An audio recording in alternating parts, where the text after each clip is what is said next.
नमो बुद्धाय, जय भीम। मेरा नाम रविंद्र कुमार है और आज बाबा साहब की जो पुस्तक लिखी हुई है लॉर्ड बुद्धा एंड हिज धम्मा, उसका 32वां एपिसोड आपके सामने प्रस्तुत कर रहा हूं। इसमें जो 32वें एपिसोड में यह है कि भगवान बुद्ध ने धार्मिक पुस्तकों में गलती की संभावनाओं को न मानने को उन्होंने अधर्म कहा है। आखिर उन्होंने ऐसा क्यों कहा है, आइए देखते हैं। ब्राह्मण धर्म के अनुसार वेद न केवल पवित्र ग्रंथ ही है बल्कि वे स्वतः प्रमाण है। ब्राह्मणों ने वेदों को स्वतः प्रमाण होने की घोषणा नहीं की, बल्कि उन्होंने वेदों को गलती की संभावनाओं से परे माना है। इस विषय में भगवान बुद्ध ब्राह्मणों से सर्वथा विरुद्ध मत रखते हैं। उन्होंने वेदों को पवित्र नहीं माना, उन्होंने वेदों को स्वतः प्रमाण नहीं माना, उन्होंने वेदों की गलती की संभावना से परे नहीं माना। उनके समकालीन कई दूसरे धर्मों उपदेशक का भी यही मत था, लेकिन बाद में या तो उन्होंने या उनके अनुयायियों ने अपने अपने मत को ब्राह्मणों की दृष्टि में अद्वितीय बनाने के लिए अपना बुद्धिवादी पक्ष छोड़ दिया। लेकिन भगवान बुद्ध ने इस विषय में कभी समझौता नहीं किया। तेविज सूत्र में भगवान बुद्ध ने वेदों को जल विहीन कांतार कहा है, पथ विहीन जंगल कहा है, वास्तव में विनाश पथ। कोई भी आदमी जिसमें कुछ बौद्धिक तथा नैतिक प्यास है वह वेदों के पास जाकर अपनी प्यास नहीं बुझा सकता। जहां तक वेदों को गलत होने की संभावना से परे होने की बात है, तथागत ने कहा कोई ऐसी चीजें हो नहीं सकती जो गलत होने की संभावना से सर्वथा परे हो, वेद भी नहीं। इसलिए भगवान बुद्ध ने कहा कि हर चीज का परीक्षण और पुनर्परीक्षण होते रहना चाहिए। यह बात उन्होंने कालाम लोगों को दिए गए अपने प्रवचन में स्पष्ट किया है। एक बार भिक्षु संघ सहित चारिका करते करते भगवान बुद्ध कौशल जनपद के केशपुत्तीय नगर में आ पहुंचे। वह नगर कालाम नामक क्षत्रियों की बस्ती थी। जब कालाम नामक क्षत्रियों को तथागत के आगमन की सूचना मिली तो वहां पहुंचे जहां तथागत विहार कर रहे थे और जाकर एक ओर बैठ गए।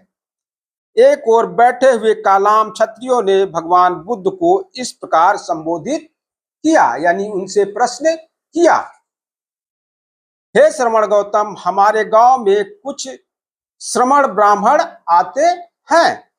वे अपने मत की स्थापना करते हैं, अपने मत को ऊंचा उठाते हैं और दूसरे के मत का खंडन करते हैं, दूसरे के मत को नीचा दिखाते हैं।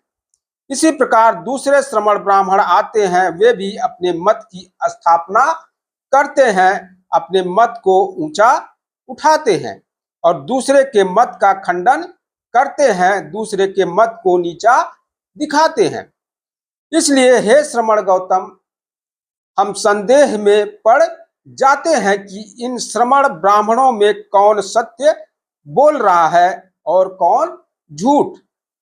हे कलामों, तुम्हें योग विषय में संदेह उत्पन्न है, तुम्हारे मन में योग विषय में शक उत्पन्न है। हे कलामों, तथागत ने कथन जारी रखा, किसी बात को केवल इसलिए मत मानो कि वह तुम्हारे सुनने में आई है, किसी बात को केवल इसलिए मत मानो कि वह परंपरा से प्राप्त हुई है, किसी बात को केवल इसलिए मत मानो कि बहुत से लोग उसके समर्थक हैं, किसी बात को केवल इसलिए मत मानो कि वह धर्म ग्रंथों में लिखी है, किसी बात को केवल इसलिए मत मानो कि वह तर्कशास्त्र के अनुसार है। किसी बात को केवल इसलिए मत मानो कि वह न्याय के अनुसार है। किसी बात को केवल इसलिए मत मानो कि वह न्याय शास्त्र के अनुसार है। किसी बात को केवल इसलिए मत मानो कि ऊपरी तौर पर वह मान्य प्रतीत होती है। किसी बात को केवल इसलिए मत मानो कि वह अनुकूल विश्वास या अनुकूल दृष्टि की है। किसी बात को केवल इसलिए मत मानो कि वह ऊपरी तौर पर सच्ची प्रतीत होती है। किस बात को केवल इसलिए मत मानो कि वह किसी आदरणीय आचार्य की कही हुई है। तो फिर हमें क्या करना चाहिए? हमारी क्या कसौटी होनी चाहिए? कलाम क्षत्रियों ने प्रश्न किया। तथागत बोले, हे कलामों, कसौटी यही है कि स्वयं अपने से प्रश्न करो कि क्या अमुक बात का करना हितकर है? क्या अमुक बात निंदनीय है? क्या अमुक बात विज्ञ जनों द्वारा यानी विद्वान जनों द्वारा निषिद्ध है? क्या अमुक बात के करने से कष्ट या दुख होता है? हे कलामों, इतना ही नहीं, तुम्हें यह भी देखना चाहिए कि क्या मत विशेष तृष्णा, घृणा, मूढ़ता और द्वेष की भावना की वृद्धि में तो सहायक नहीं होता है।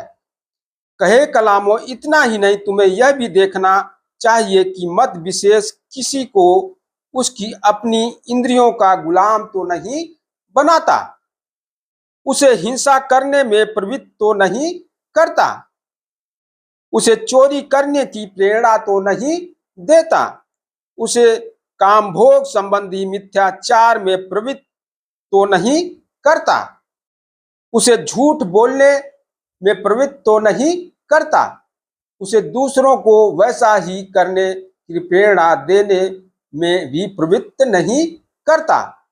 और हे कलामों, अंत में तुम्हें यही पूछना चाहिए कि यह दुख के लिए, अहित के लिए तो नहीं है।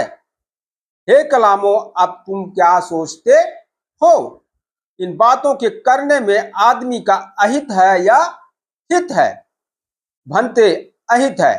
हे कलामों, क्या ये बात लाभप्रद है या हानिप्रद है? भंते हानिप्रद है। क्या ये बातें निंदनीय है? भंते निंदनीय है। विज्ञ पुरुषों द्वारा निषिद्ध है या समर्थित है? इसके करने से कष्ट और दुख होता है। भंते इसके करने से कष्ट और दुख होता है। कोई धर्म ग्रंथ जो यह सब सिखाता हो, क्या वह स्वतः प्रमाण माना जा सकता है? क्या वह गलत होने की संभावनाओं से परे माना जा सकता है? भंते नहीं। लेकिन हे कलामों, यही तो मैंने कहा है कि किसी बात को केवल इसलिए मत मानो वह तुम्हारे सुनने में आई है। किसी बात को इसलिए मत मानो कि बहुत से लोग उसके समर्थक हैं। किसी बात को इसलिए मत मानो कि वह धर्म ग्रंथों में लिखी है। किसी बात को केवल इसलिए मत मानो कि वह तर्कशास्त्र के अनुसार है। किसी बात को केवल इसलिए मत मानो कि वह न्याय शास्त्र के अनुसार है। किसी बात को केवल इसलिए मत मानो कि वह ऊपरी तौर पर मान्य प्रतीत होती है। किसी बात को केवल इसलिए मत मानो कि वह अनुकूल विश्वास या अनुकूल दृष्टि की है। किसी बात को केवल इसलिए मत मानो कि वह ऊपरी तौर पर सच्ची प्रतीत होती है। किसी बात को केवल इसलिए मत मानो कि वह किसी आदरणीय आचार्य की कही हुई है।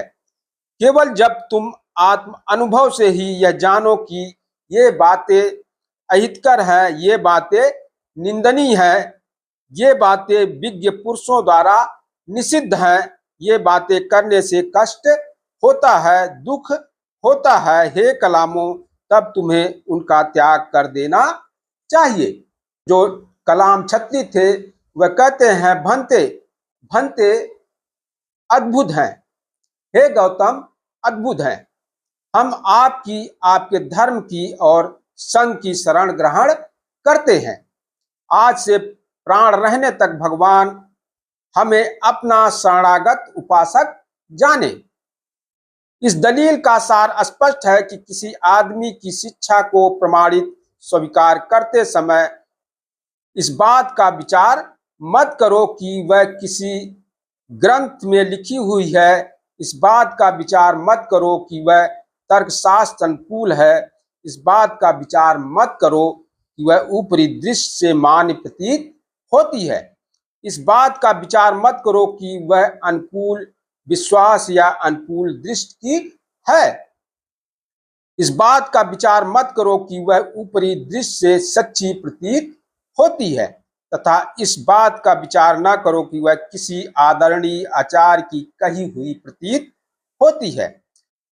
लेकिन इस बात का विचार करो कि जिन मतों को या जिस दृष्टि को तुम स्वीकार करना चाहते हो वे हितकर है या नहीं, निंदनीय है या नहीं, कष्ट है प्रद है या हानि प्रद है या नहीं। केवल इसी आधार पर कोई किसी दूसरे की दी हुई शिक्षा को स्वीकार या अस्वीकार कर सकता है।